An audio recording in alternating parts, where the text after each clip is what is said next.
You'd swear somebody at Hyundai's design team was given creative license to do whatever they wanted. When the new Tucson came out, we were also shocked at how different that car looked. And here we are today with the new Creta, and it looks just as out there. And you know what? I love it.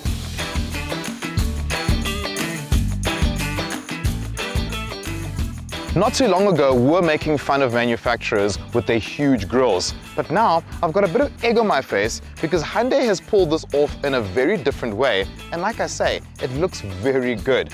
It looks like we've got a glass grill of sorts, and it looks like a baby Tucson, which again will make this car unmistakable on the road. No one is going to confuse your Creta for any of its competition on the road. And for me, I think that says a lot, because nowadays we want something that looks different and looks striking.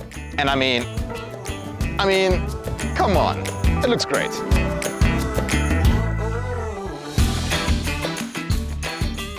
It's not all grill with this new Hyundai Creta. The car is also longer, taller, and has better ground clearance.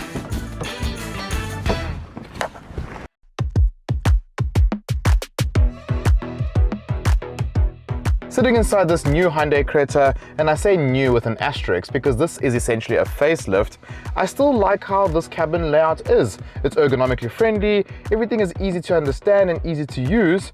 Of course, I've got a touchscreen infotainment system that gives me Apple CarPlay and Android Auto. One thing I must note here is that the materials used are plastic. But it's not the kind of plastic that is offensive to the ears. So as you hear, it doesn't sound overly harsh. Of course, this is not a very expensive vehicle. It is still a budget crossover and SUV, so it's not going to have the fanciest things in the cabin.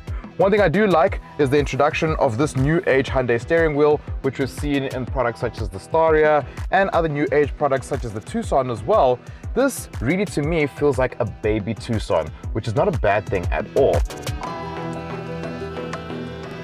At the back of the Creta, you can see that Hyundai have thought about the passenger that is going to be sitting in the rear. First and foremost, aircon vents, very important for long drives.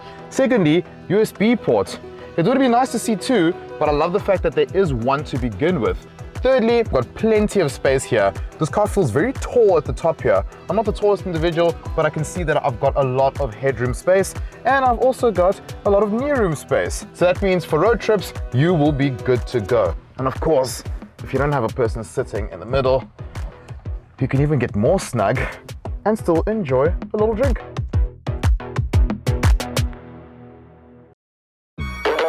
You'll be happy to know though that you've got 433 liters of boot space, which as you can see, translates to quite a lot. And it's quite interesting that it's quite easy to access the space. Nothing's in the way, which makes life very easy when you're gonna pack this boot full and take your family on a little excursion.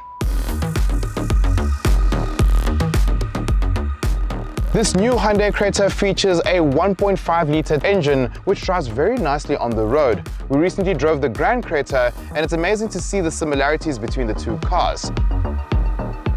In terms of pricing, this new Creta now starts at 409,900, whereas the previous model from 2 years ago started at 395,000 Rand. And that is not a bad price jump if you ask us.